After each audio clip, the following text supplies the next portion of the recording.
welcome to Wholesale Hotline, where we cover everything to do with wholesale real estate. I'm Jamil Damji. I'm Brent Daniels. And I am Pace Morby. And together we cover the most important parts of wholesale real estate. Lead generation. Conversion of sellers into contracts. And dispositions. Guys, remember when you're watching this show, do us a favor and squad up in the comments. Make sure that you are liking and subscribing to the YouTube channels and in the Facebook group Wholesale Hotline. Most important, we want to know we're doing a great job for you and helping you build your business. So go give us a review on iTunes and or Spotify. So squad up and enjoy the show!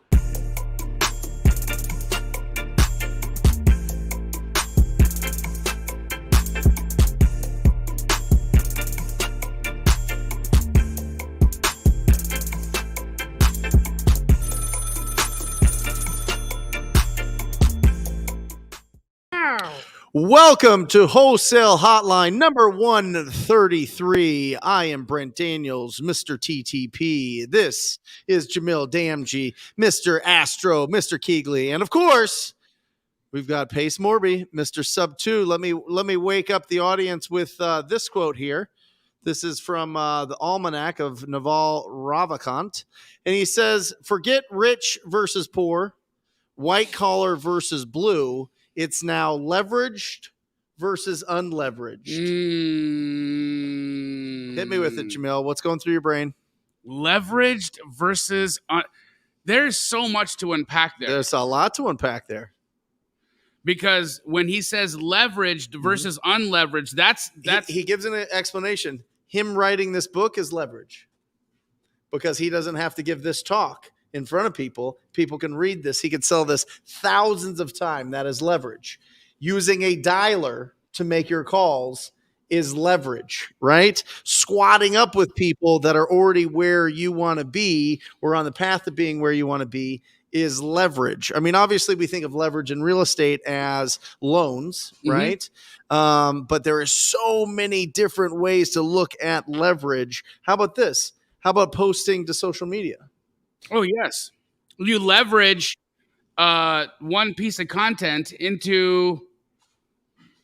No, I mean, think about over 4 different platforms. Well, think about this show here. We do this show. It gets 7,000 to 8,000 downloads on the podcast, Wholesale Hotline podcast.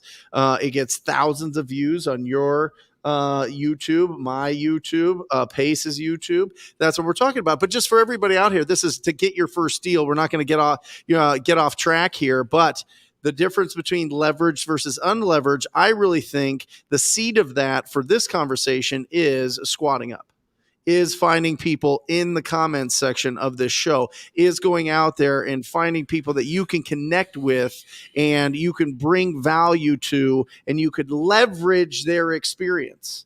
Everything they said, Tim Ferriss actually, who did the forward on this, has a great quote that says, "Everything that you want is in somebody else's brain. Questions are the pickaxe to get at that gold."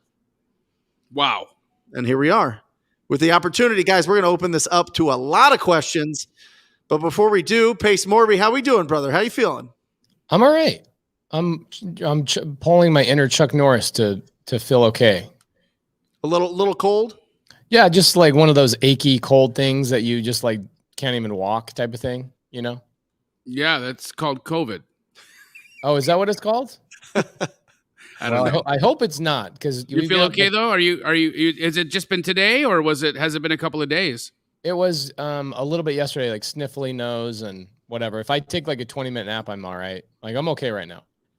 Good. I'm all right. Nice to see you, bro. Leverage, Pace. What comes to your mind when I say that there's a divide? It's not poor, rich versus poor. It's not white collar versus blue. It is leveraged versus unleveraged. What do you think about that?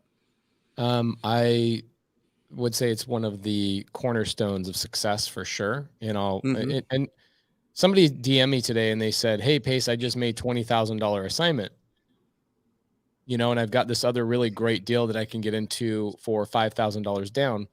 Should I just take my assignment and just keep wholesaling?" And I said, "Dude, you should wholesale the rest of your life. It's the greatest business on planet Earth. But if you're not picking up a rental here and there every 6 months or 12 months, you're not going to have the leverage." And people ask me, what do I do for a living? And I really thought about it the other day. And I said, I crowdsource my retirement. That means my tenants go to work. And what percent goes to rent, Brent? You said it the other day. 30%. 30% of their income goes into my properties that I own all over the country. That is leverage. The 1st to the 10th of the month, every month goes to the landlord.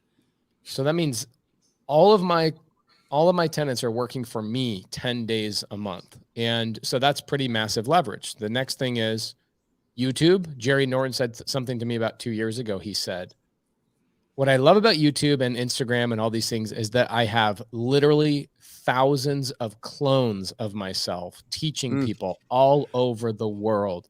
He gets about 5 million views every single month. And what's amazing is Jamil and I just went up to Montana, hung out with Jerry. He had not worked in 3 months. But if you looked at his social media, his YouTube, it was acting as if he was working every single day. You would have never known. You would have never. I was like in disbelief. I was like, there's no possible way. Yeah.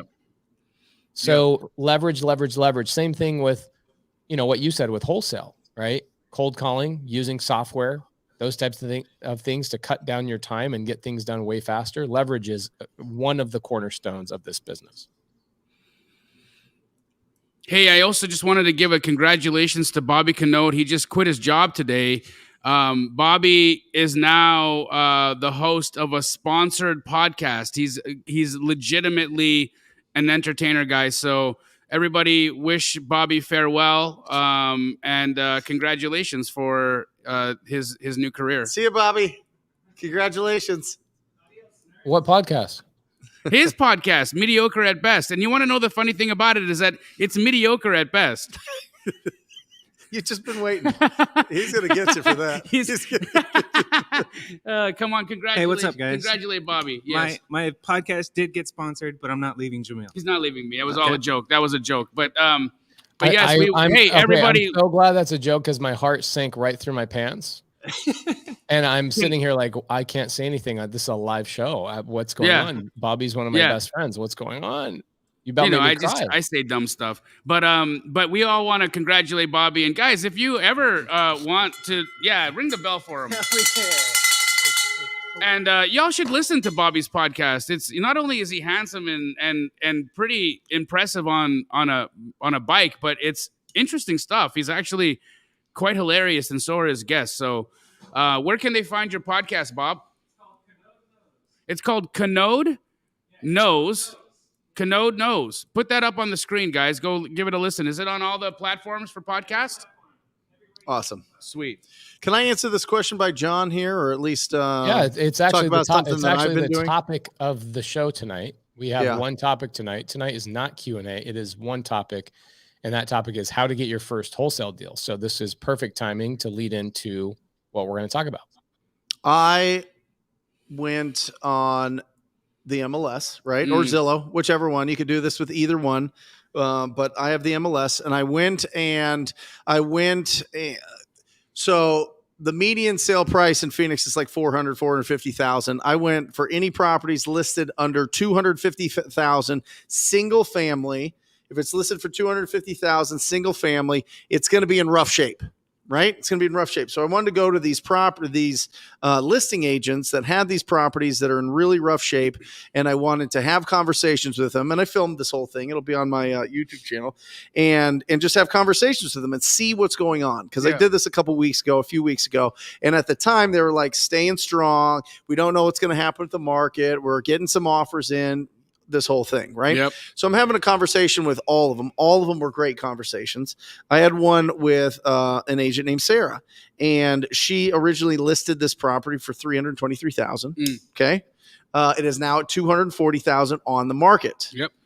I told her, how much for cash as is, close in 7 days, 2% earnest money, whatever you want, because she had it in the notes.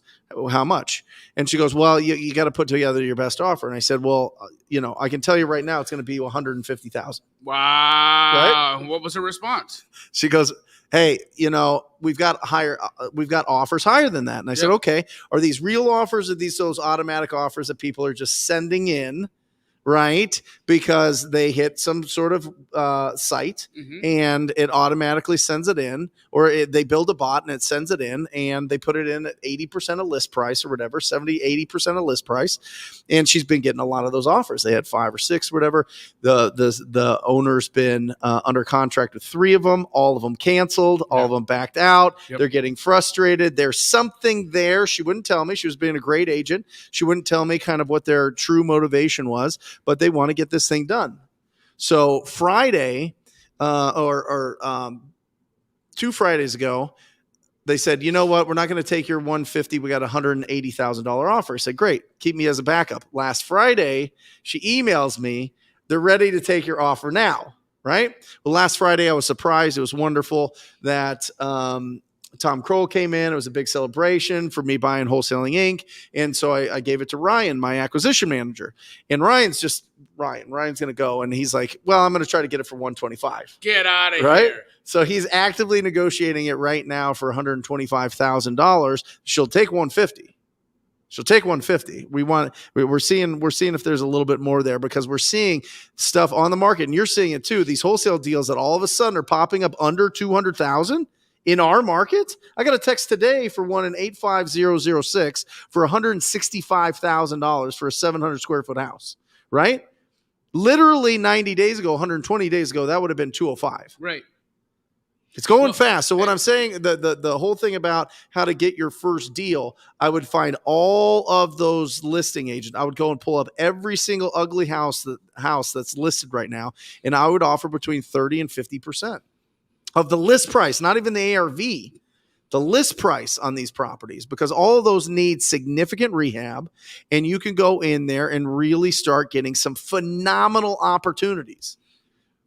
This thing's 2,000 square feet, bro. I mean, it's a Frankenstein house, but it's 2,000 square feet. 2,000 square feet for 125 6 months ago. Oh, it's impossible. I would have made $100,000. Absolutely. Now we're looking to make 25. Right. Yeah.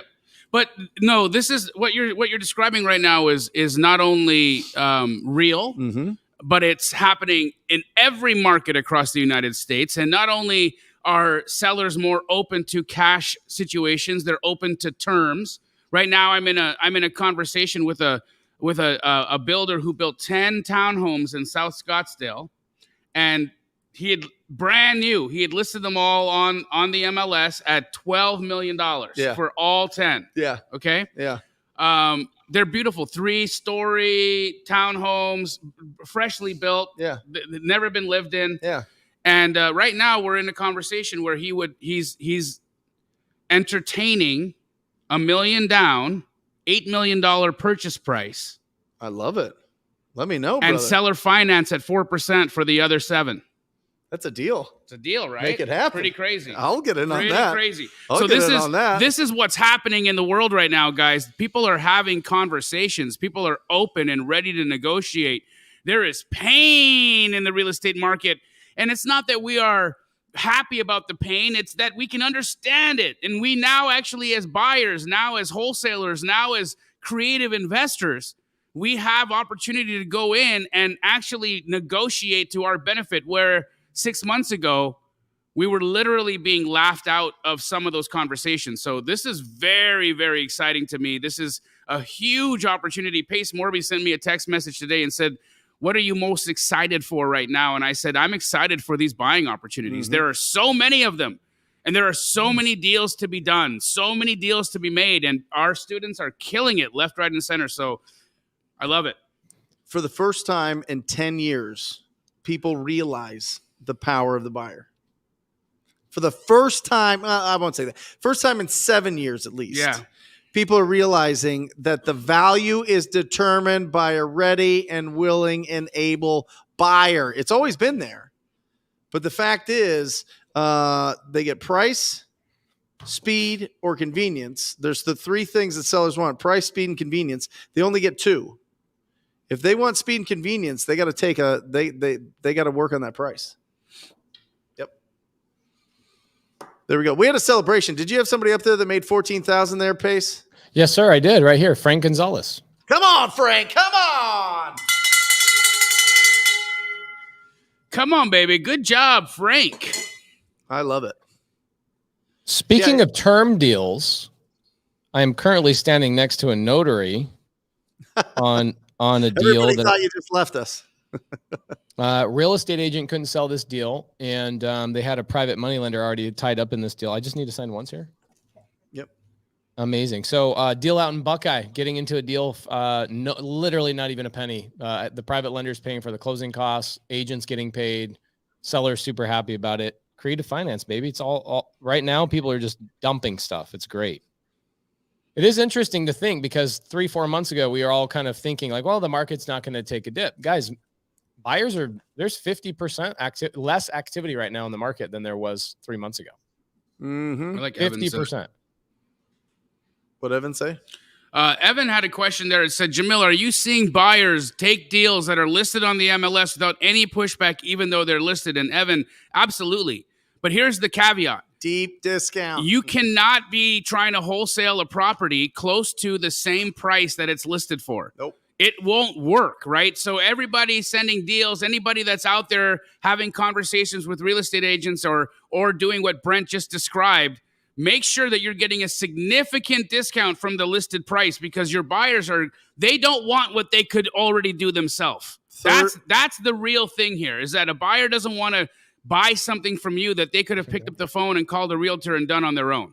So you got to negotiate. You got to get these things substantially below listed price for it to be at all interesting to a buyer to look at. 30 to 50% of the listing price, not the ARV, not what the comps say, of the listing price. I'm telling you. And that could be aggressive. I mean, I'm talking about destroyed houses. Start where what Brent's saying, but I'd say at minimum you want to be at least $50K off of list price for what you're going to be locking it up at.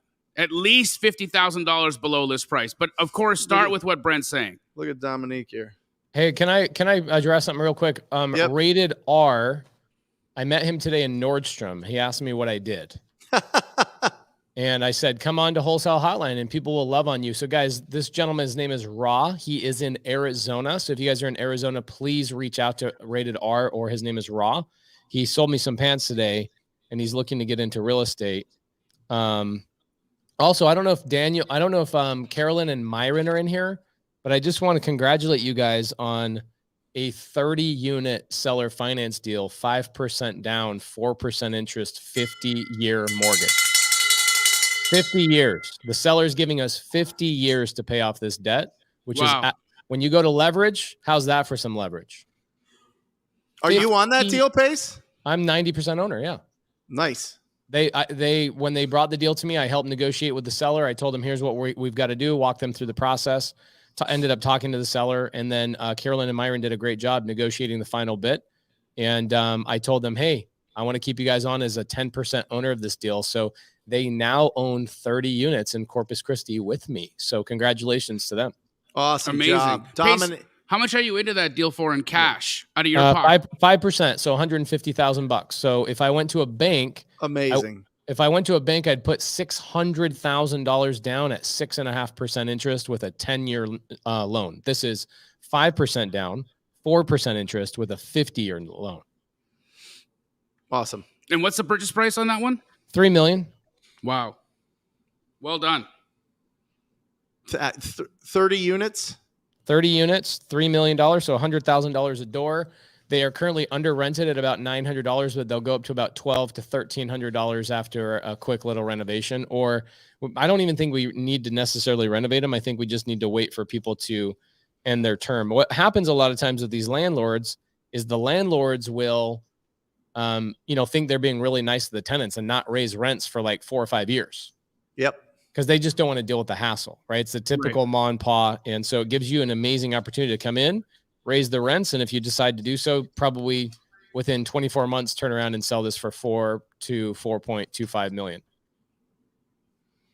Dominique knows what's going on. I have an agent who emailed about a property that has been canceled. It was listed for $219. I offered $130, and my offer was rejected. Now he's willing to accept my offer.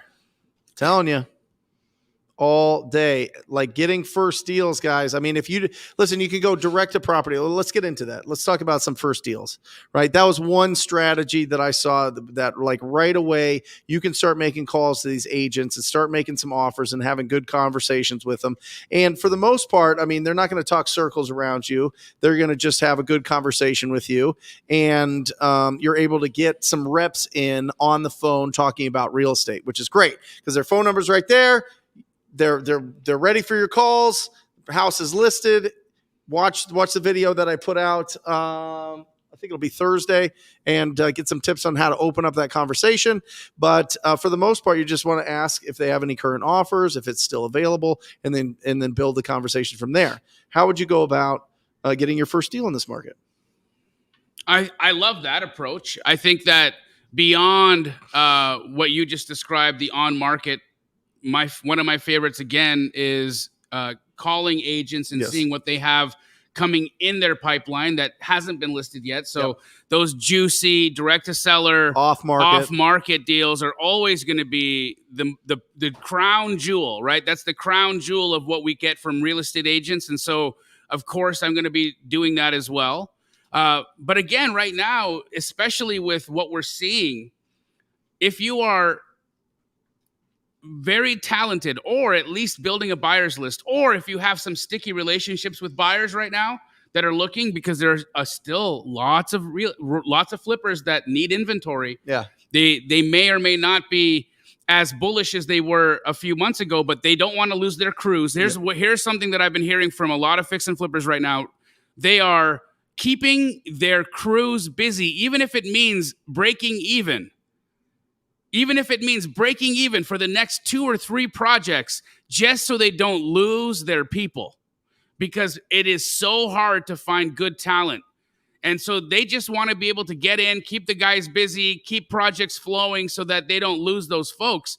And so if you are dealing with some sticky buyers, if you do have buyers right now working with other wholesalers are struggling right now. Mm-hmm. My gosh, I've never seen or had as many DMs or calls or text messages from wholesalers that I haven't heard from in some time. Yeah, that are calling and saying, Jamil, we're struggling, man. We just can't move the deals. Mm-hmm. Our buyers have all disappeared. Yep. And so I think working with other wholesalers and helping them renegotiate if they're locked in too high. Here's something else I want to talk to you guys about as well, is that face value is face value, but that doesn't mean that people can't go and renegotiate. Mm-hmm.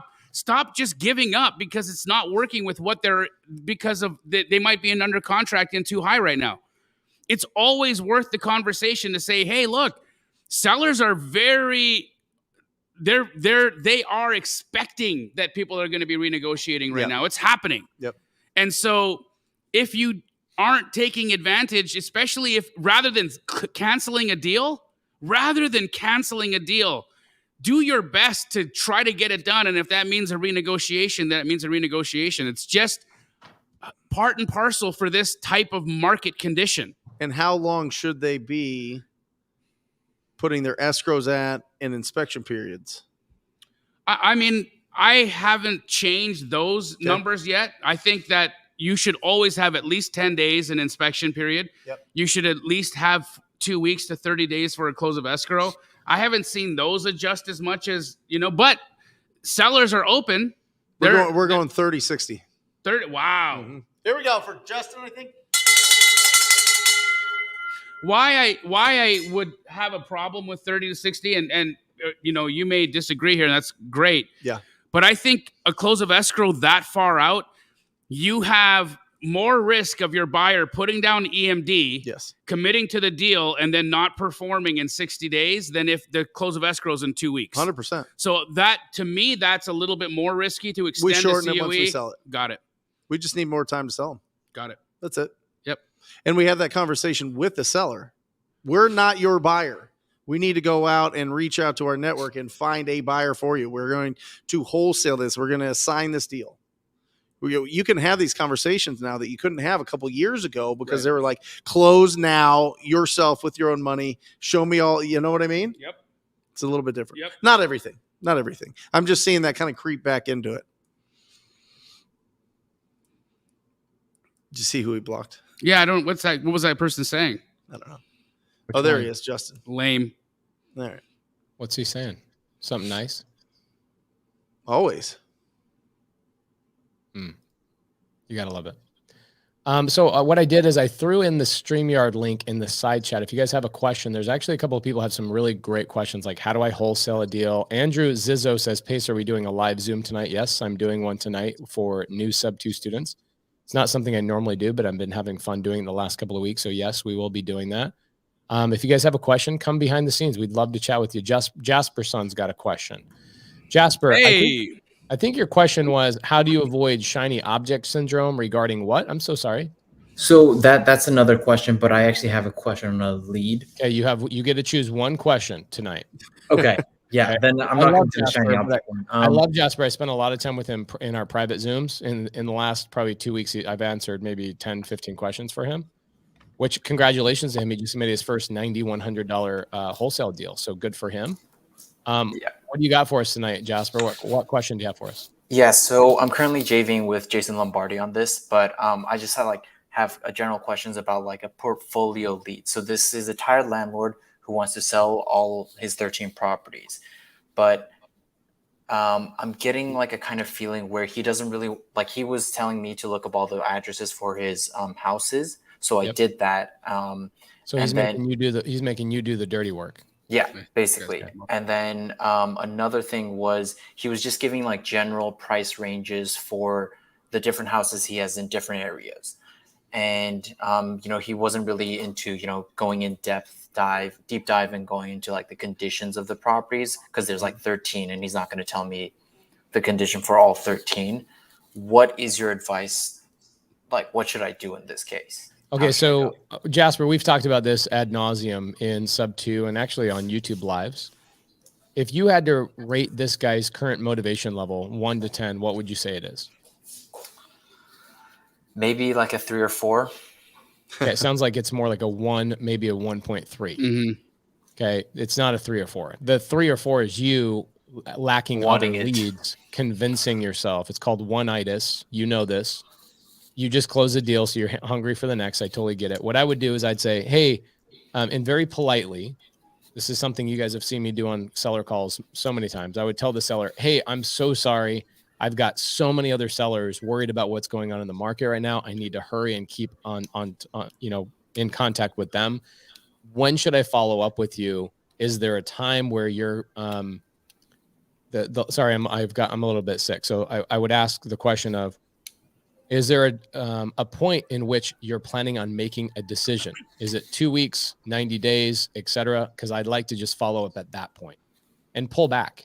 Because what he's doing, Jasper, is he didn't get these 13 properties by being an idiot. He is a great negotiator. And indifference, do you know the word indifference? Mm-hmm. It's that thing your girlfriend does when she's really angry at you, but she doesn't want to tell you she's angry at you. It's the cold shoulder. It's one of the greatest negotiating strategies of all time, right? Acting indifferent to people and giving them the cold shoulder, because then it makes people want to chase you even more. So this guy is using guerrilla warfare tactics. The best thing for you to do is not engage in them and show him that you are impervious to those types of strategies and say, hey, is there a time where you're planning on making a decision about this property? I've got to focus on sellers that are really worried about what's going on with the market, especially with Jerome Powell raising interest rates in 20 days.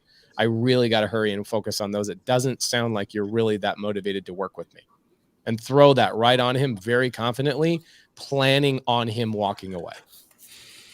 Okay. Remember, Jasper, we had this conversation the other day. Tony Counts, who's my bookkeeper, Brent Daniels knows her very well. I had dinner with her the other night, and she told me the story of how she got hitched to her current husband. Right. And the story was she met him at a real estate meetup. She turned him down. How many phone calls did it take until she finally picked up the phone and said, fine, I'll go on a damn date with you? You don't remember, but it's 6. I was going to say 6. The 13 was the follow-up one. Okay, so don't let people push you around. The solution to confidence on the phones or in real estate is generating more leads than you can handle, because you literally just don't have the time to sit around and mess around with people that are a 2, a 3, or a 4. Yep. Okay. Great question, Jasper. You're about to say one more question, but I'm not going to let you. You're handsome and appreciated. See ya. Jasper is awesome. Happens all the time. It gets exciting when somebody has a portfolio, and then you start digging in, and they have no motivation. Yeah, I tell people all the time, don't waste your time on portfolio deals. Yeah, very rarely have I ever. I've bought a few of them, but they rarely have motivated sellers in those circumstances. Very rarely. What I usually do is I tell them, I've told this story multiple times. There's a seller named June that I was working on with Katie Fisher. She was a TTP student, still is a TTP student, obviously. Yep. And she brought a seller to me that had 90 properties at the time. And the seller was trying to leverage these 90 properties to try and get me to give her these really high sales prices. Yep. And I said, June, why don't we just work with the absolute worst property you currently have? Let's start a relationship. And if I decide I even want to continue to do business with you, then we can have a conversation about those other properties. But I want to show you that I can perform. You're trying to get married to me. I just want to go on the first date. Literally the line I used on her. And she was like, oh, okay, yeah, sure. And I go, give me the worst house you have. I ended up buying the deal. We ended up buying 30 houses out of the 91 or the 90. Where did the other 60 properties go? To the other 20 wholesalers she was speaking to over the 2 years it took me to gobble up the 30. These portfolio sellers, guys, it is incredibly rare. You will probably see a unicorn before you buy a 90 package bundle of homes. Do you guys agree with that? 1,000%. I remember there was a portfolio owner by the name of Scott Oslin that I had chased around for 3 years, calling him twice a week, one of those days being Sunday. Mm-hmm. And that was the deal that he ultimately ended up selling to that wholesaler that we all know in town that went bankrupt because he bought the deal because he was negotiating against me. I could pay more, but obviously he had to pay more in order to beat me. Didn't work. Didn't work out well for him, but it sure as hell did work out well for us. Mm-hmm. Yeah, the challenge with a portfolio deal is I look at them as if you're trying to swing for the fences on every pitch. Guys, base hits win baseball games. Base hits.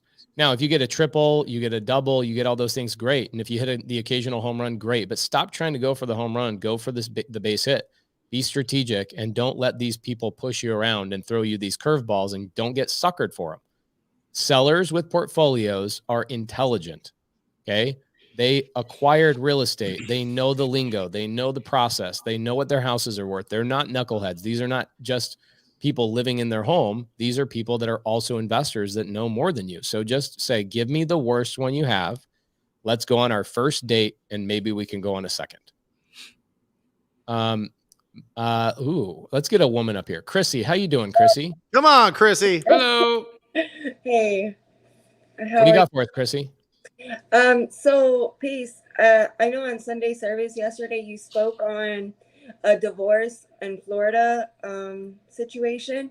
I have a similar situation. I have a gentleman, he's going through a divorce. He has 2 properties that sell me, but they're not below market value enough to wholesale them.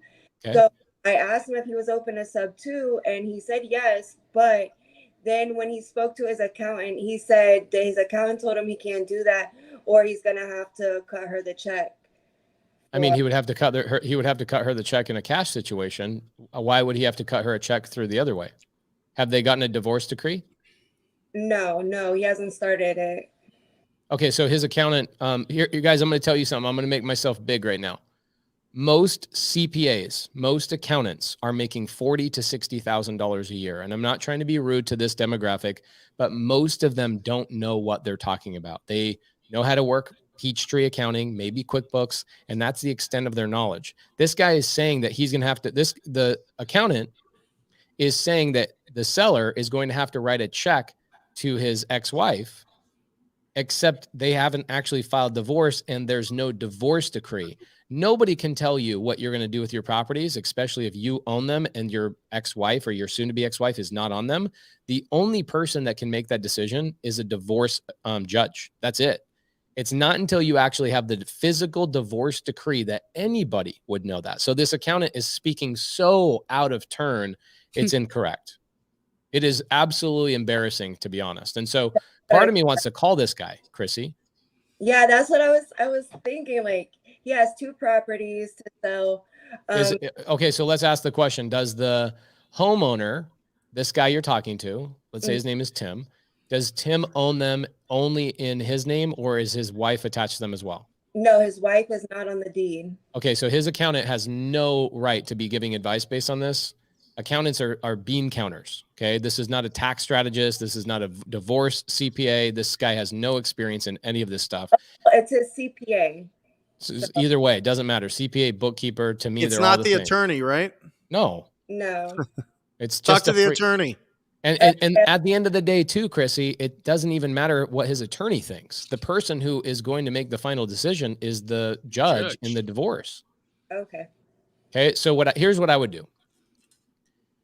First and foremost, I feel like I want to call this guy. What time zone is he in? Well, we're in Eastern, so it's like almost 9 o'clock here. Do you want to Hey, text wake him? his ass up, Pace. Let's blow him I've up. I've made a lot of phone calls at 9, 10 o'clock at night. I say he's gonna divorce her. So it was messy. He was like that he hasn't let her know that he's getting a divorce yet. I actually think I caught him with his girlfriend when I initially spoke to him. So he might be at home with his wife right now. I would hate. Oh, yeah. Okay. Yeah, that's probably not a good fit. Hey, I heard you're getting divorced. My name's Pace, and you're on Wholesale Hotline with 830 people live. Yeah. What happened in the marriage, bro? So yeah, what's real going quick. on? So Pace, you call him up and say what? I would ask better questions. Because you have to talk to his attorney. You're not going to talk to the judge. No, I don't have to talk to his attorney. His attorney doesn't know anything either. What you have to do is, here's the decision that I would make. Okay. So remember something very important, guys. There's a reason why a question mark is shaped like this. Does anybody know the reason why? Because you ask a question and then you immediately listen. I wish I was joking. I'm not. That's a good one. Okay. I would ask this guy better questions. No offense to you, Chrissy, but I would ask better questions than you currently have. And I would then spend most of my phone call listening to the guy. I would probably spend 85% of the phone call not saying a single thing. And I would gather more information. I tell people every phone call for the first 1 to 3 phone calls with the seller are me collecting ammunition. Oh, so you never try to close? Never. Oh. Nope. Guys, learn this. I'm going to teach you guys something very powerful. 70% of our deals come from 13 follow-ups or more. That's all deals. Yep. And that's in any business. That's not just in real estate. That's in air conditioning sales. That's in anything. You know, Jamil used to sell websites for a living. Jamil, did you close a website every single time you got on the phone with somebody from the Yellow Pages? Hell no, dude. This everything, even when you're talking about the on-market offers that Brent's talking about right now, there's a follow-up sequence. There's a pipeline he's building, right? Yeah. Everything requires multiple touches in order for you to actually put it together. Yep. It's a fact of it. I want to tell you guys a quick story. I do have permission from Tony Counts to tell you guys a story. So give me just a second, okay? Give me 3 minutes and I'll tell you an amazing story to give you guys a clear understanding of what this means. So Tony Counts, she's my bookkeeper. Amazing. Not all bookkeepers are made the same. Just like all real estate agents and real estate investors are all not all made the same. If you guys are a real estate agent in Wholesale Hotline, chances are you care about real estate investing, right? Same thing with if you're a bookkeeper in here or a CPA.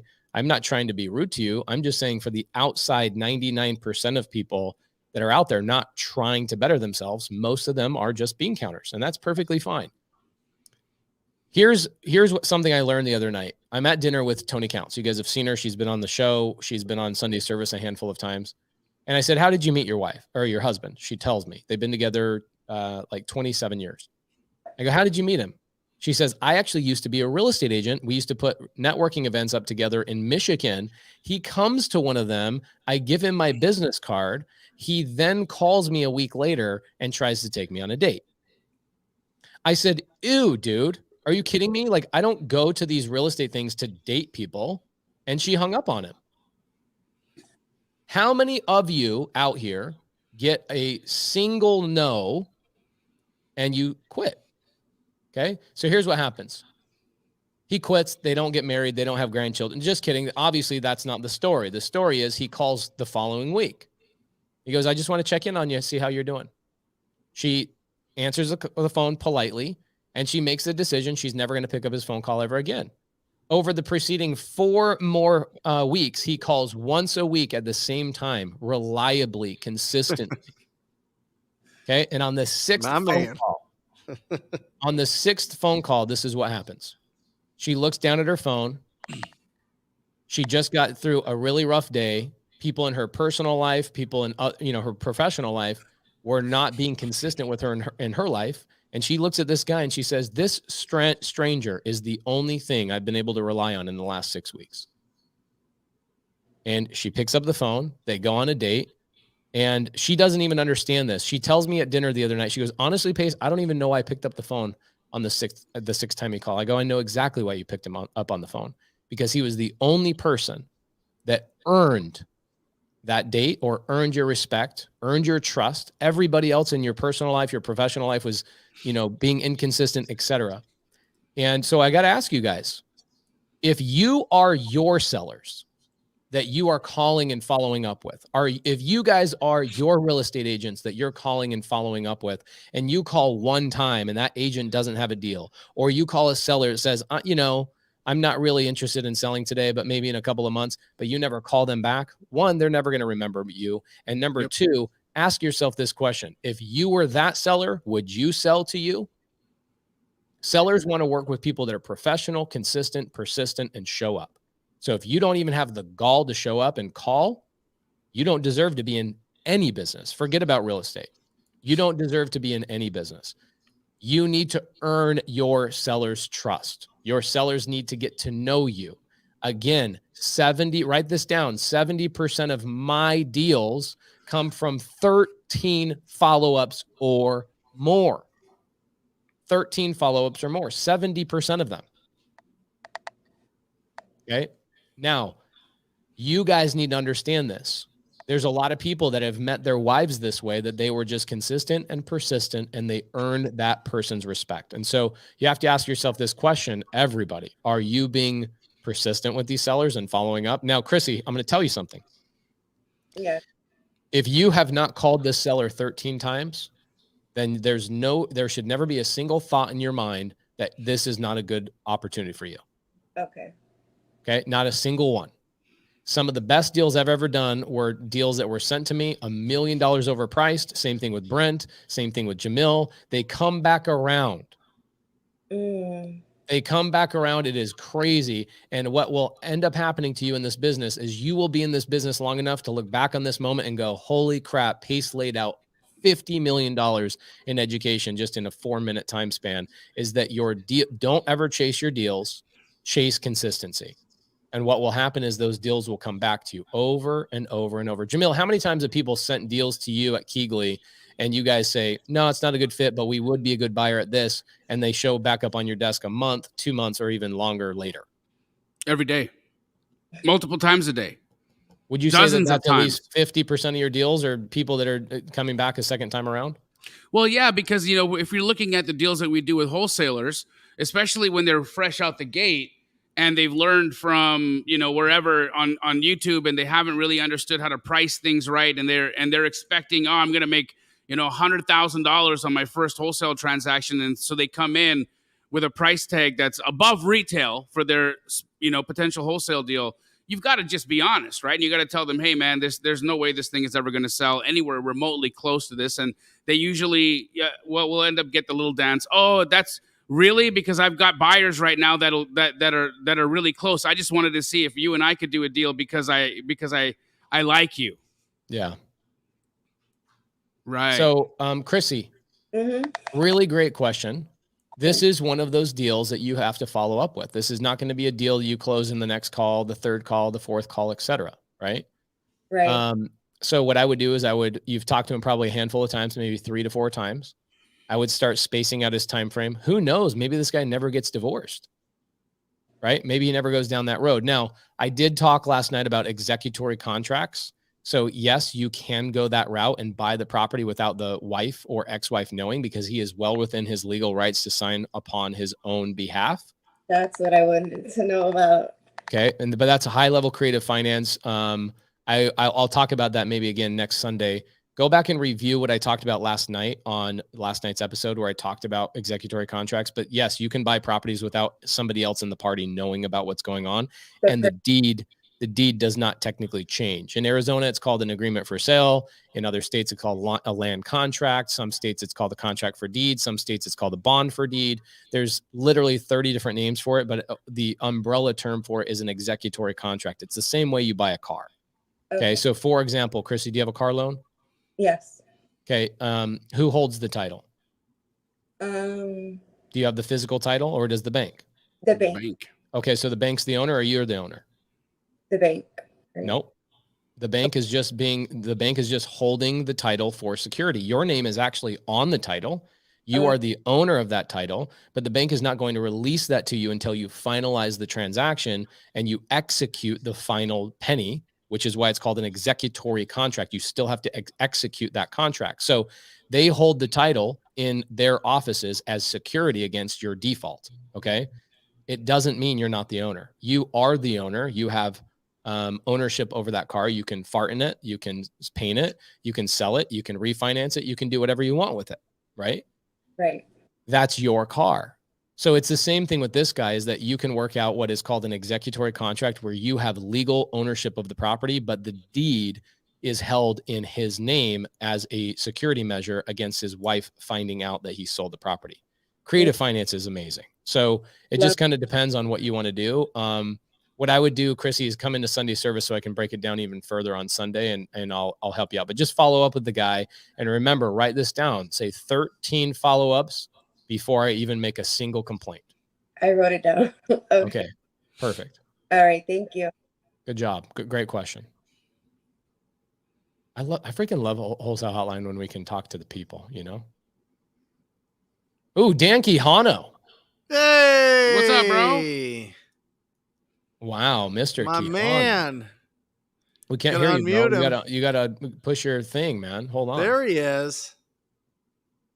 He just spent 2 hours with Laura helping people understand how to comp deals and helping people out. How'd it go? There we go. What's going on, guys? How you guys doing? This is definitely the sexiest podcast in real estate. It's not even a question. Oh, 100%. No doubt. Wait till he pops his top off. That's my favorite part. That's literally why I show up here. Sometimes it doesn't happen, but that's why you guys got to comment and leave a review on the podcast thing. That's right. Quijano, do you have a question? You want to hang out with us for the next 45 minutes? So, I mean, yes to both, but I do have a question. And I was actually going to bring it to a Q&A, but I thought maybe it could be kind of cool for the Wholesale Hotline peeps. Let's do it. Bring it. So we had a call in the nightly dial, ended up calling a lady who was in a situation I've never heard before. It was kind of interesting. Oddly enough, a gentleman by the name of Femi, who's a newer sub-2 student, who's also a real estate attorney in the area, happened to be the first person to call. I did the follow-up. He got stumped. So I figured I'd bring it to you guys. So I love this. Okay, great. What do we got? Situation was a lady inherited a house from her father who passed away, right? She had a sister. Sister got the money. She got the house. Issue was she's on government assistance. She's on Medicaid, Medicare, all the things, right? When we were talking to her, she kept saying, I can't do anything to this house because if I sell it, I'm going to lose my benefits, right?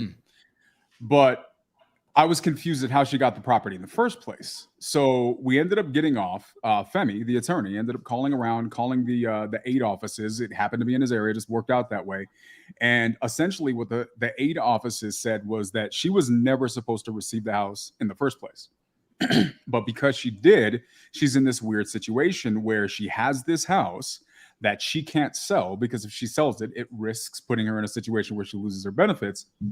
So we were kind of brainstorming at what the options were. And the only thing I could come to, just even as a possible conclusion, which is still risky, is maybe if she gets a trust set up and then quick claims this thing to the trust for maybe $1,000, you know, if she's going to pay more than that in taxes, it's written off as maybe a loss at the end of the year. It gets it away from her personal name.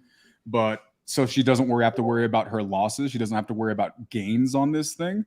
But then there's still, I don't know enough about trust law to know if that's still going to cause an issue with her benefits. So we were all kind of stumped. Figured I'd bring it to you guys. How much is she allowed to make a year and not lose her benefits? I don't know. What I do know is she's living in an assisted care facility. So she's scared to make anything. She doesn't even work. Sure. So I don't know. So the solution is something along the lines of what you talked about. What I would do is, if she's in assisted living, which means she's older, what I would probably do is I would set up some sort of partnership agreement with her or something along those lines, that the property then transfers ownership to me upon her death. And then I receive the income along the way, so that the property stays in her name. She doesn't have to gift it. She doesn't have to do anything. She doesn't have to receive any money. So it'd be essentially a very, very long-term novation agreement. And I would have, or you would just do an agreement for sale where you'd never record the deed. The deed would stay in her name and you would take care of the property. You could even figure out how much money could she receive on a monthly basis and give her $50 or $100 a month, as long as it doesn't disrupt her benefits. That's a really good point. Yeah, because even the gentleman who worked in the offices, the 8 offices, he said that she actually was, because you know how it is when you're dealing with sellers, they're always going to have stories, and most of the time they don't understand their circumstance, and it's really embellished. But he was right. He said she was on point with that, and that she was really probably in a bad situation from getting this house in the first place. That sounds like it could be a good option. We'll probably take all of the clips of this and maybe share it as the challenge there, especially with creative finance, is that I always tell people I get the same leads as everybody else, right? And same thing with you, Quijano. We get the same leads as anybody else, and those leads go through the same filter, right? So here's my filter, and my funnel, right? So my leads come through this funnel, and if I'm using cash, that's only one filter, right? That's my cash filter. And what happens is that cash filter lets leads fall through the cracks because it's a pretty wide open filter. You then add stuff like sub 2 as another filter, so it catches more sentiment or more, leads. Then you add seller finance, lease options, and then you add novation agreements, all that kind of stuff. This is a very, very bottom of that filter mechanism, which is it is an executory contract that you don't disrupt her benefits, and then upon her, her death, the deed would then transfer into your name. Who cares about what the benefits are? I think that's the route, and it's a very niche problem for sure. But if it was me, what market is this in, by the way? Texas, Houston area. I would buy a deal like this, like legit. Like, I'll be the buyer. I have multiple properties in Houston. I would do this deal just for the content, to be honest. I love it. We actually have a recording of all of the conversations with the 8 offices as well. We have it all recorded. Yeah, there you go. That's a great piece of content right there. I would do an executory contract, or I would put a partnership agreement with her, and I would, go something along that route. And I remember when I was a missionary in Korea, we weren't allowed to receive money from our friends and family for 2 years, but my grandparents figured out how to get me a McDonald's gift card and then just reload it with $50 of McDonald's food every single month. Hilarious. I'm dead serious. So I love Big Macs, and I didn't love them before my mission, but I love them now. And so my grandparents were really smart. They loaded me $50 every month on a McDonald's card. So there's something along those lines that would solve her problem. Love it. We'll call her this week on the Nightly Dial. I'll let you know how it goes. And if we can get her to move forward, we'll stay in contact on it. Yeah, I love it. Great question. Let's bring Laura Smith on here. Laura Smith, how you doing? You're floating in the multiverse. See you, Daniel. See you, bro. Hi, how are you? Really, really good. Hey, Laura. What do you got for the 3-headed horse? Oh, okay. So I've been looking at this property. I'm in Southern California, and I'm looking at this property in Pasadena. I ran the comps, and the ARV came out to just over $1 million. They have it listed for 1.3. I put the renovation at like $200,000 because we're in California. And then I put an offer in at $715,000, and they never responded. But it's been listed for over 250 days. And I just looked, and it's still there. Did you call the agent? Yeah. Or who are you working with? So I'm working with Heather, who happens to be an Astra flipper. But you're using a buyer's agent to so you got Heather acting as the buyer's agent to try and submit the offer? Yes. Okay, that's the person in astro flipping knows better than to do that. It's one of the most important things that I teach is do not add friction into agent deals. Meaning, if you've got a property on the MLS listed that's sitting, the responsibility is for you or whoever wants to get the deal under contract to go directly to the listing agent and have a conversation with them and say, look, I see this property listed on the MLS. I'm running comps on it. It looks like the house would be worth about $1 million if it's been fully remodeled, and you've got it listed $300K above that, and it's in original condition. So I just wanted to find out where's the seller's head right now, and do you think these guys are open to a realistic offer anytime soon? It's been listed for how long? It's on the market for 254 days. Right. Yeah, they're not serious. They're not serious, or they just. The agent doesn't know how to engage. They don't. The agent doesn't know how. They have had 1,000 offers, bro. Possibly. They have had every. Or what city is this in? What city is it in? It's in Pasadena. Yeah, and it's had 1,000 offers. Yeah. So it's just the seller, to Sierra Madre. The owner of the property does not want to sell that property. The owner of the property wants to get a bananas price for it. Oh, that's called an unrealistic property owner. But that's the whole gist here, though, is that in order to find that out, you need to have a conversation with the listing agent. Here's something that a lot of folks don't do is I believe, and I'm not saying this is the reason why you've got the astro student writing the offer for you, but we tend to do that because we don't want to have the conversation with the agent because we know our number is going to be significantly lower than what they're expecting, and that's an uncomfortable conversation.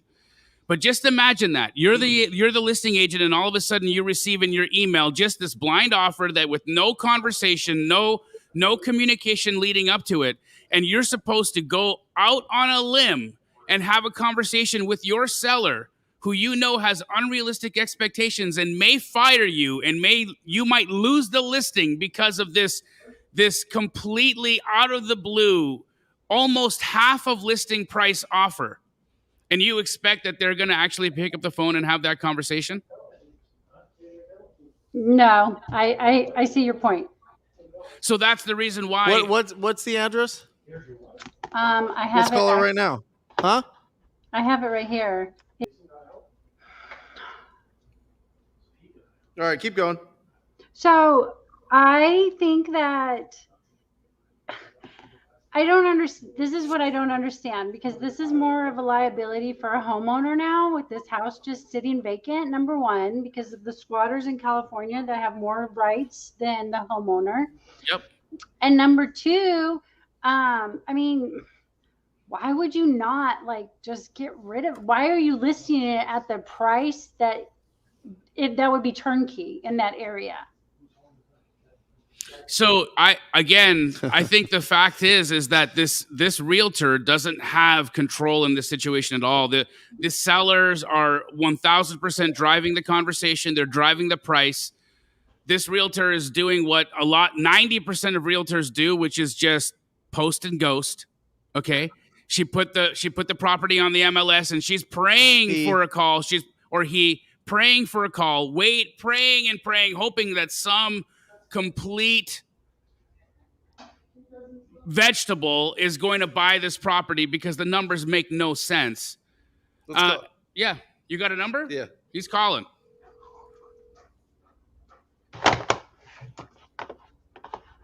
going to mute you, Laura. Hey, Len, this is Brent Daniels. I was calling about your listing there on Paloma.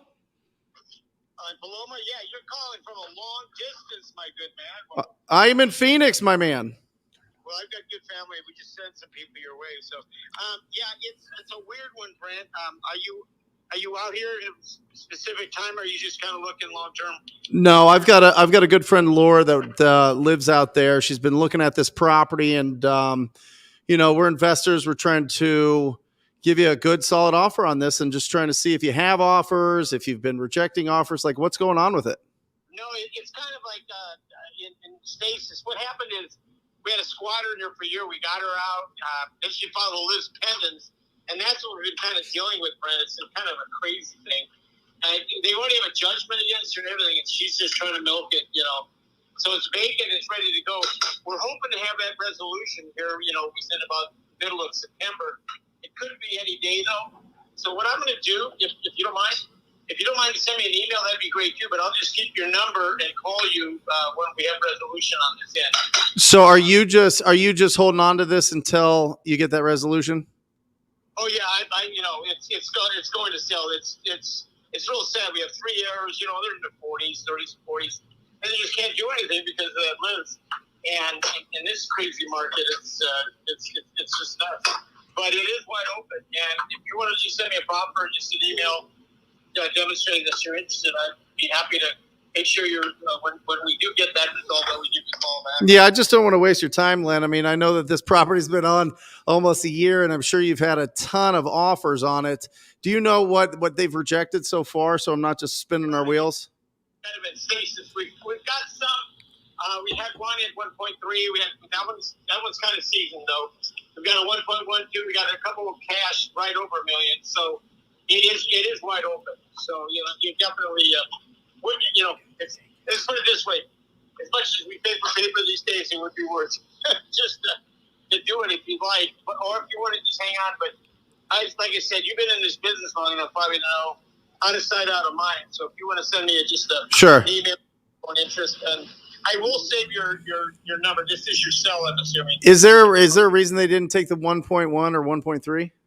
Oh, yeah. Yeah. You got the surviving the last owner died on December 14th, 2020. Okay. Oh, geez. Whole year. Yeah. Locked out on December 2nd. Then she has a Northern California attorney. They just filed a misdemeanors, and we have a really straight shooter litigation attorney.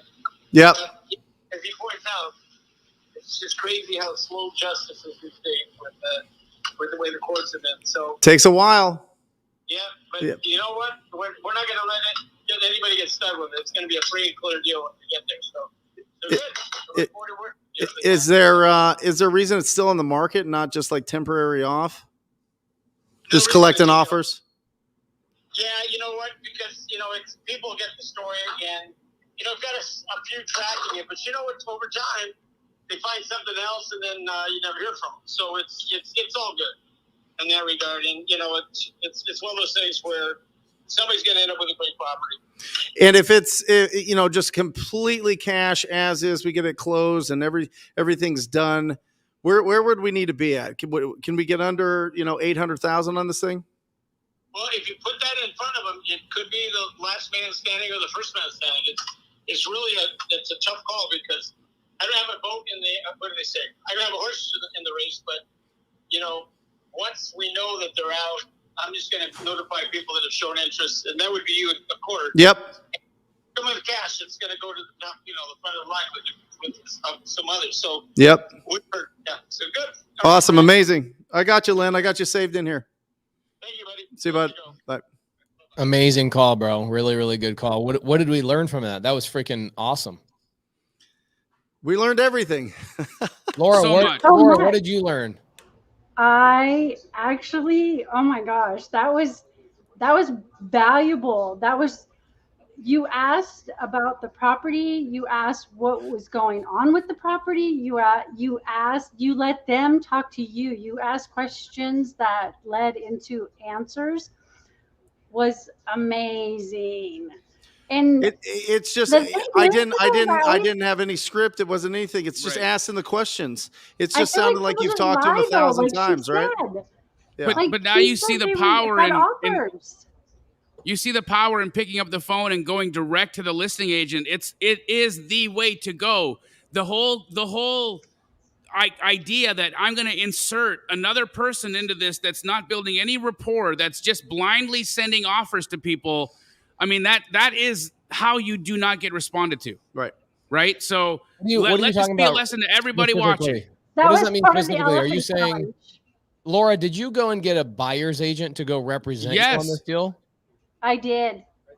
Wow. Okay. So you added friction to a relationship. Yeah. Yeah, guys, I'm telling you that conversation I've had. I'm telling you that's how I open up this show. If you have that conversation with these properties that are in rough shape and they've been sitting there a while, and you just get down to the brass tacks, the agents they want to sell these properties. They really do. So do I feel wait bad for until that next guy. month and reach back out? And Yeah, see if, yeah. Reach out to Lynn. Yeah. okay, guys.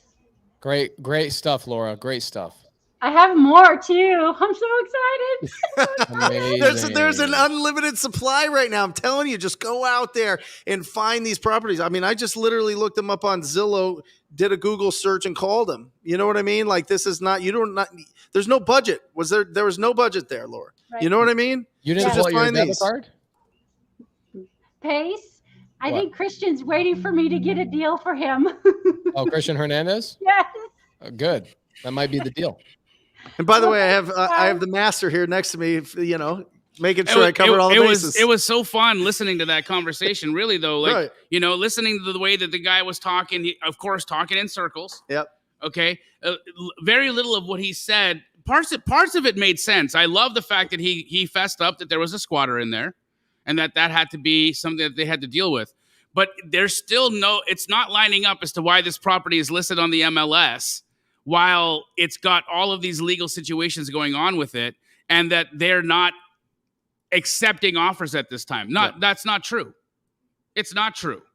Of course they're accepting offers right now. Otherwise, the property wouldn't be listed on the MLS. That's it.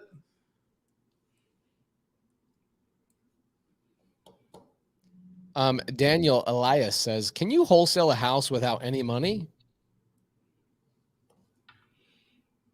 Yeah. Right, Jamil? Yeah. I mean, it depends. Here's the thing, Daniel. It depends on if you require earnest deposit for consideration to make a contract valid. But technically, you cannot deposit in earnest money and still move on with the transaction. Absolutely. It's just not a valid contract. If everything goes smooth, then fine, you can do that. But if the seller is requiring, some earnest money, then great. You know what? You come up with $10. Can't come up with $100. If they want more than that, then squat up with the people in here. And, you know what I mean? Yeah. Did you see that there has been numerous people here who have stated themselves to be Gator lenders? There you go, right there. Pace just put one up on the screen. So the people that are Gator lenders are Pace. Why don't you explain the concept so that if somebody wants to do a deal and they don't have access to EMD, how can they connect with somebody who is a Gator lender? So just to give you a little bit of context, 45-second story. I used to be a contractor. Most people know. And I had a gentleman named Ruben that would come to me probably 5 to 10 times a year. And he was a painter. So I was a general contractor. Ruben was one of my painters I subcontracted out to. And he would come to me on Fridays and say, Pace, I've got a payroll that I'm not going to be able to make my payroll. I need $6,000. And I'd say, for why? And he says, because my other customers paid me $6,000 to cover my payroll, but the check won't clear until next week. And I go, okay, so what will you give me? He goes, if you give me $6,000, I'll give you $9,000 on Monday. Damn. This is where Gator lending started. Okay.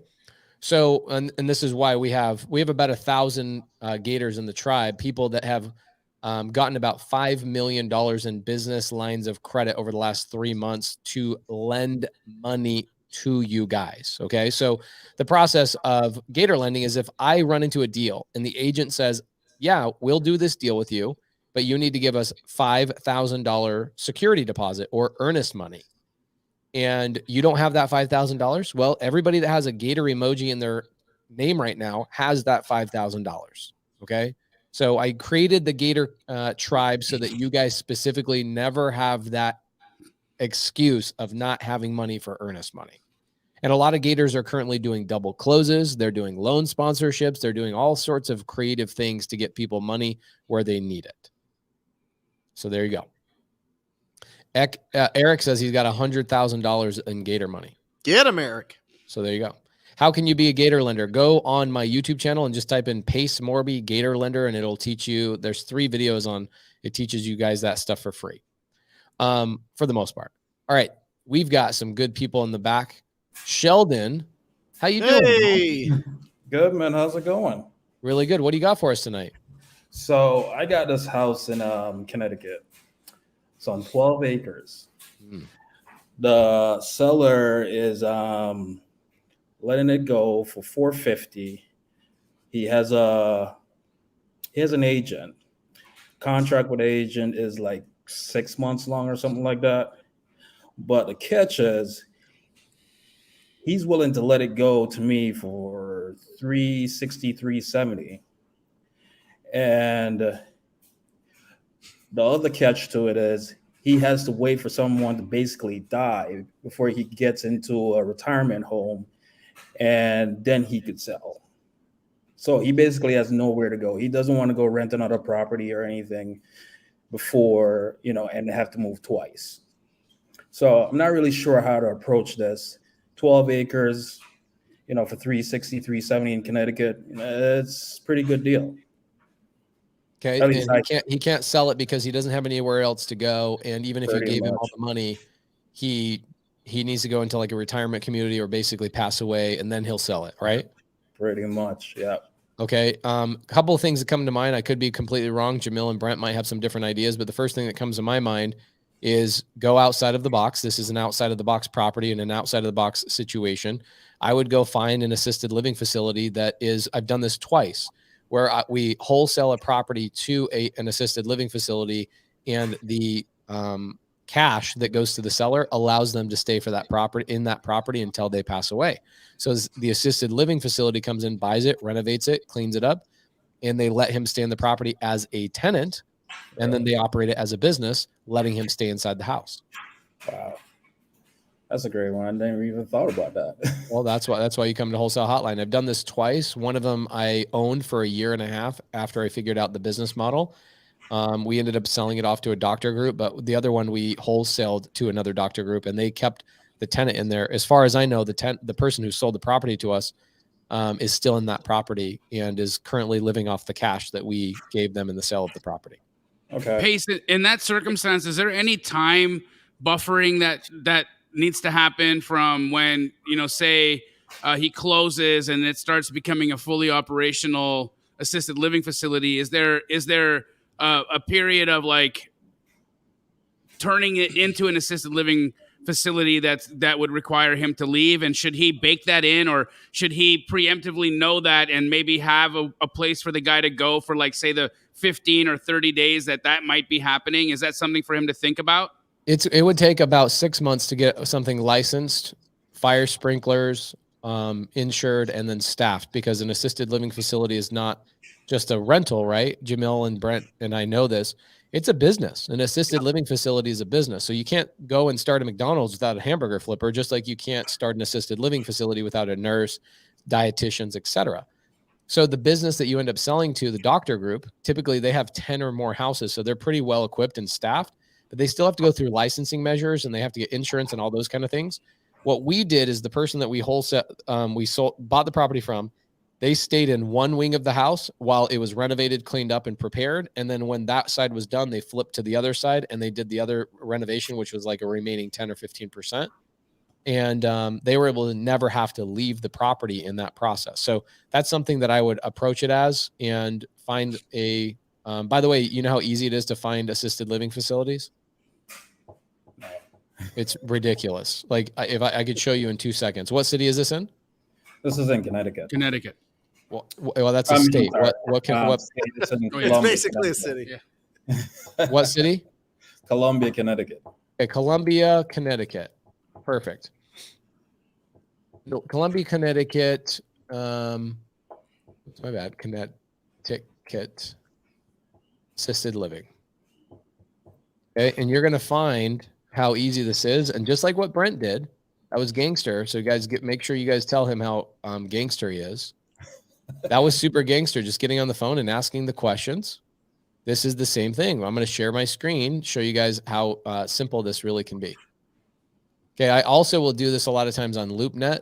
I'll go on LoopNet and find brokers that represent. So you go, Sunrise Northeast Group.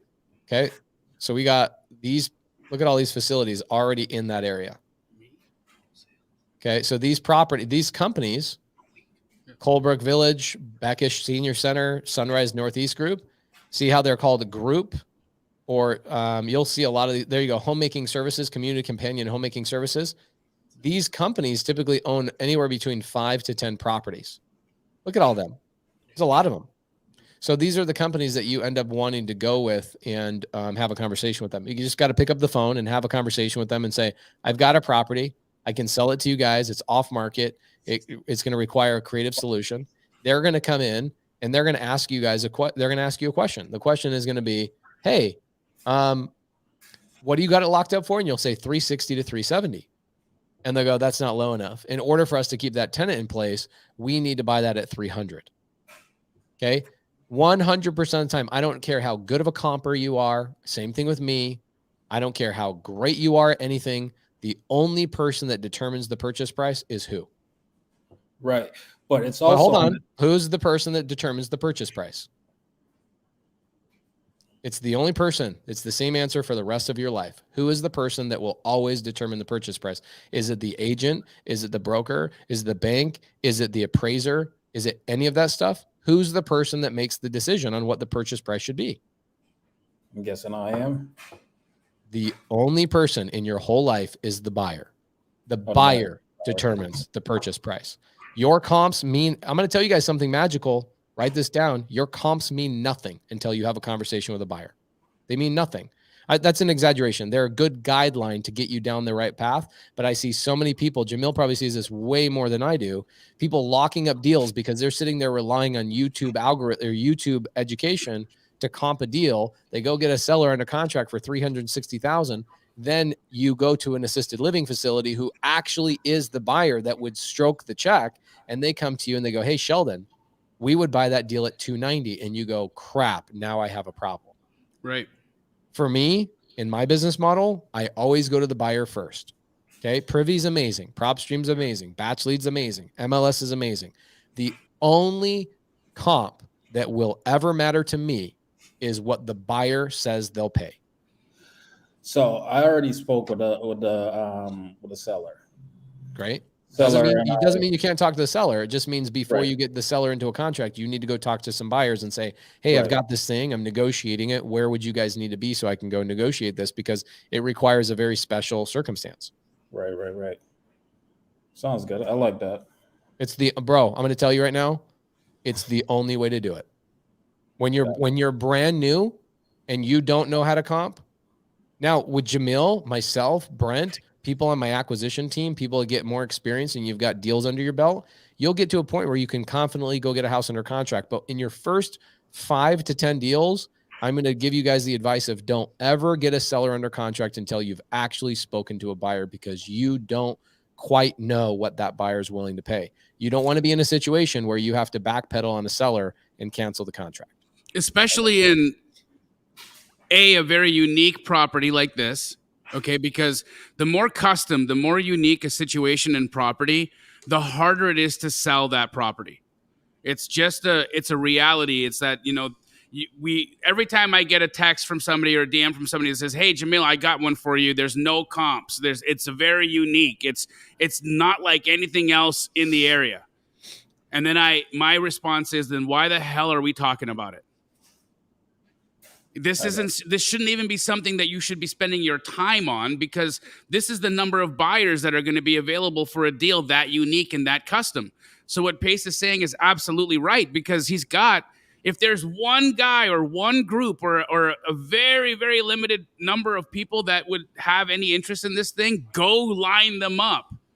Go back them up. Go get them committed in a soft way where they are understanding what's going on. And if you don't have those relationships yet, then now you've seen where you have work to do. I got you. There you go. Thanks, guys. Great. Hey, just so you know, great work, Sheldon, on getting a hold of the seller, working on a creative, having a conversation with the guy and really understanding his pain points, because you have the opportunity to truly save this guy's situation, put cash in his pocket and give him a safe place to live. This is what the whole entire business is about. So go and find those buyers, have a conversation with those buyers. By the way, I'm going to tell you, the only buyers that will ever go around you, this is a common misconception in this business. Sheldon, thank you so much, brother. I would say the most common misconception with buyers, Jamil and Brent, is that buyers are going to go around me. My experience is real buyers don't have the time to go around me. Nor do they want to burn relationships like that. No. And the odd guy who's going to play that game pace, you and I, we know exactly where that dude ends up. Yep. Right. The only people Very that short career.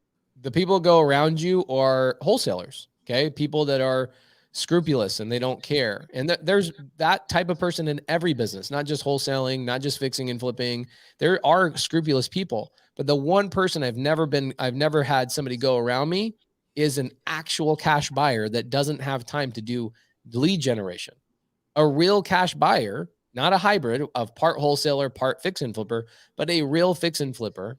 Somebody's developing. They don't have any time, right? They don't have any time to go and negotiate, nor do they even know how to negotiate with a seller. They just want to say, lock it up for this price and I'll buy the deal.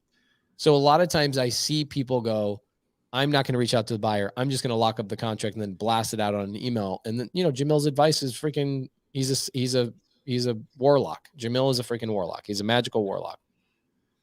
So I left last week's show to go to the Incubus concert. How was it? Guess who was right next to me? Ingrid. She's on the screen right now. Wow. Ingrid Hernandez and her son. It was great. We rocked out. Ingrid did an incredible job at the meetup that we had, the Women Who Rock meetup at Keighley. Oh my, Ingrid, Laura, Rahima, Monique Walker. We had Lauren from my team. We had Annette from the Dispo Sharks. What a fabulous night that was. Guess who's coming here this Wednesday for the live show at 10 a.m.? He's on the screen. Pace Morby. Wow. Oh, that was great. I am coming. Yeah. Wednesday. Yeah, Pace Morby, 10 o'clock Wednesday. We are going to go absolutely bananas. That's right. Progress, not perfection show on Wednesday. Ooh, I know a couple of things about that. Yep. Zero perfection in my world. Just that's it. Hey, Pace, are we doing something tomorrow night here in Phoenix, Arizona? Yeah, I'm like blown away by that. Actually, we get a text message from Elena Cardone this morning, and she says, "Hey, I'm in town. I'd love to do a meet and greet at one of your guys' offices and actually meet the people." And we were like, "What?" Huh? This is a lady that at a 20-person mastermind Jamil and I were just at has 2 bodyguards that swarm her because her and Grant have now surpassed the $1 billion net worth mark, and of course they have full-time security, 4 people combined. And so I'm sure she'll have her security with her and whatnot, but this is a person that doesn't typically do meet and greet. So that is happening tomorrow at 6 p.m. at Jamil's office at Keighley. It is a beautiful facility. There should be enough space. 6 o'clock. What are we feeding the people? Charcuteries. Nice. Charcuteries. And how can people get the information? Well, there's 2 ways that you can actually be available for this. You can show up live. And if you show up live, Bobby, if you would, put the address in the chat. You can show up at 6 p.m. at our office in Tempe. You can also watch it on Pace's YouTube channel. We will be live streaming it tomorrow. And Pace, if you have a link, or Bobby, if you have a link, you can put that. You guys all know where Pace's YouTube channel is. Most of you guys are here on it right now. And so that would be how you can attend tomorrow and watch all of the amazingness that's going to be happening tomorrow evening. Awesome. We got a couple people. We got 6 minutes. Let's see if we can get a couple questions answered. Davon, what up, man? How you doing? What do you got for us tonight?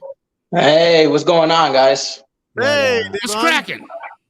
Not much. Trying to learn and study you guys as much as possible. Amazing. What can we do for you tonight? So I actually just started on my journey, I want to say 13 days ago. So this is a new thing for me. But I actually got through cold calling a client down in Virginia, in Covington, and actually locked up a house. So my dilemma now is, where do I go where do I go next? I actually got the contract, but I don't know what the next steps are. Do you know if you have a deal? Yes, it's actually signed contract. I actually have it. No. That's called a contract. A deal. That's a contract, but we don't know if that's a deal yet. Okay. Okay, a great deal. Yeah, I think so, but you don't Why know don't we until why don't we you don't take a know look? until you talk to a buyer, like Pace Comp says. it. Jamil, comp it, bro. Comp it. Market deal. Let's see. On the market 30 days, it was viewed 2,988 times and only saved 85 times, which will tell me right off the hop that the listing price was way overpriced. Yes. So I actually got it way. I 100%. actually got it under. I actually got it under the 19 that they're asking for. Okay, so we want to see how much under, and that's where we're going to need to find out what we're going to need to find out, right? So pending at 19,500, it's a 2-bed, 1-bath, 874 square foot property.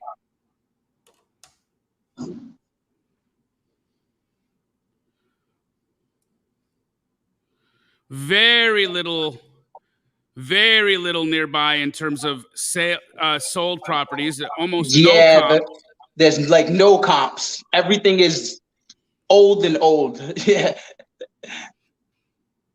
Okay. And typically when we talk about a house that has no comps, what do we usually say? If there's no comps, there's also no buyers.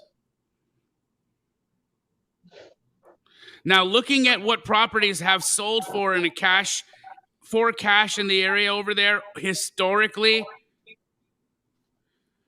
they're at like $5,000. And so if you've locked this up for more than $5,000, my gut tells me this doesn't trade for more than $10K. So if you've locked it up for more than $5,000, I don't know that there's going to be a possible buyer for this. There may be, I don't want, if you find somebody magically that'll take it, that would be great. But I think that your contract, I personally wouldn't contract something like this because there's not a lot of people that are buying over there. There's no activity. The last sale that happened was $5,000 a cash sale, and that's still from quite a while ago. So it's not like they've got anything recent there either. But that's where I would say if you were going to take a run at this and give it a shot, my gut would say lock up at 5 and wholesale at 10. Where are you sitting in that range? I got it at 9. Okay. So great. I mean, you might want to get out there and try marketing it at like 11. Could he sell it to a turnkey or there's no chance for it to be a turnkey. It's in very rough shape. Also, it's been sitting on the market at 19.5 for a month. Yeah. But that's okay. I'm glad you did the work, right? The 90% of people won't take the initiative to even do the thing that you just did. So be happy. Give yourself a ton of kudos. And yeah, Brent's going to ring the bell for you for taking action, for doing the thing, right? But like Pace had just said, when you are embarking on these things, the goal is not to get a signed contract. The goal is to get a deal, right? Yeah. There's a difference between a house and a deal, right? And so what you want to do is you would have been looking at that situation, and first thing that I would do if I was you is I would squat up with somebody and say, hey, I'm looking at this. Does anybody have any buyers in Covington, Virginia? And then I would find out, hey, can I reach out to you and maybe you can help me understand where this house would need to get locked up at in order for it to trade? And then that person would likely look at it with you and say, hey, I might have people that buy in this area and this is what they'd probably be wanting to pay for it. Or they would have said, my man, this is going to be one of those unique situations that if you're not getting this close to zero, you're going to have a hard time finding a buyer for it. Yep. And so if anybody is doing deals in Covington, Virginia, I would love for you to reach out and help this gentleman at least with some information and knowledge and possibly squatting up in the future to get some deals done. But good job on taking action, man. That is 90% of people won't even do what you did. Thank you, guys. I know we're late. I know we're a minute late. I want to just give 30 seconds to something we can all have a conversation about. Okay, so it's Davon, right? Yes, sir. Okay, so Davon, would you go sell a Lamborghini in El Paso, Texas? Not before looking at the market and seeing if Perfect. I could even get anything for it. Sounds like you've never been to El Paso, Texas. Would you open up a Lamborghini dealership in El Paso, Texas? No. Okay. Would you open up a minivan dealership in Beverly Hills? No. Okay. Perfect. So you got to do your market research before you go start a product, right? What people want in Beverly Hills is a Land Rover, a Range Rover, an Escalade, a G-Wagon, whatever, right? That's what they want. So you got to go where the houses are. The first thing you should be doing to get started in wholesale real estate is determining a market in which you're going to go and focus on. Okay. And you focused on a market that really doesn't have a lot of activity. So if you're going to go sell cars, but there's no roads there, it's just an abandoned desert, are you going to sell many cars? No. No. Okay. So what you did is you went into an area that doesn't have any customers or at least any demand, right? Who is your customer, by the way, Davon? The buyer. But what does the buyer do for a living? Flip houses. There you go. That's it. The two things that your buyers are going to be doing is they're going to be flipping and developing houses, and they're also going to be holding houses in their portfolio. So if nobody's buying and flipping houses in that area, which we already know because there's no comps, then what are we doing looking in that area because there's no activity? Okay. Okay. Makes sense. A really great way to do this. I know Jamil teaches a lot about Privy. I would go to Privy and look at the heat map of where all the activities are happening. Okay. And you'll be able to find an area that has tons of activity. Jamil, is there an area that you would give advice to a brand new budding wholesaler that is a highly active market that is pretty simple to get into, like North Carolina or Atlanta, Georgia, Florida, Texas, anything like that?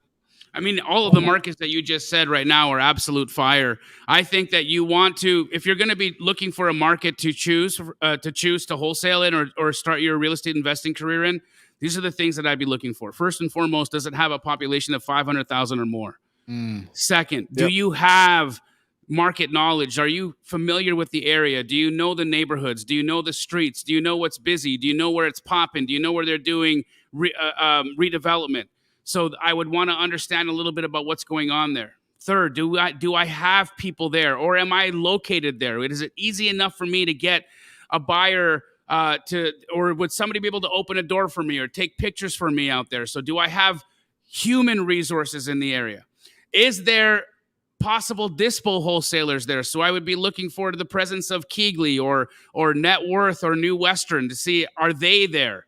And once I crossed all of those major hurdles to make sure that there's activity there, then I would just say, where do I feel like I'm more confident? Where do I feel like I want to transact? Where do I have relationships already available to me, either from folks that you've met in the chat of Wholesale Hotline, or if you are connecting in any other real estate investing groups? I would want to find where I had some people so that I could squat up. Because remember, we talked about this last week. Momentum is a product of two things, right? Mass and velocity. That's what momentum is. And so how do you increase your mass in anything?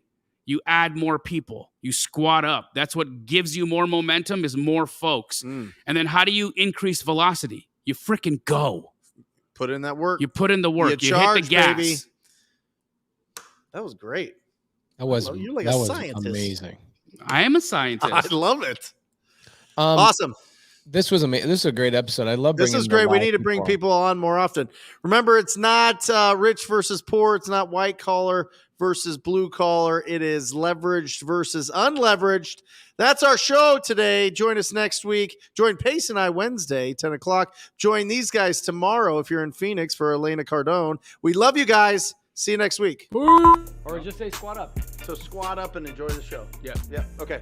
1, 2, 3. So squat up and enjoy the show. What are you doing? I didn't say nothing. Why? I don't know. Okay. So squat up and enjoy the show. Cool. I think we should use the one where Jamil doesn't say anything.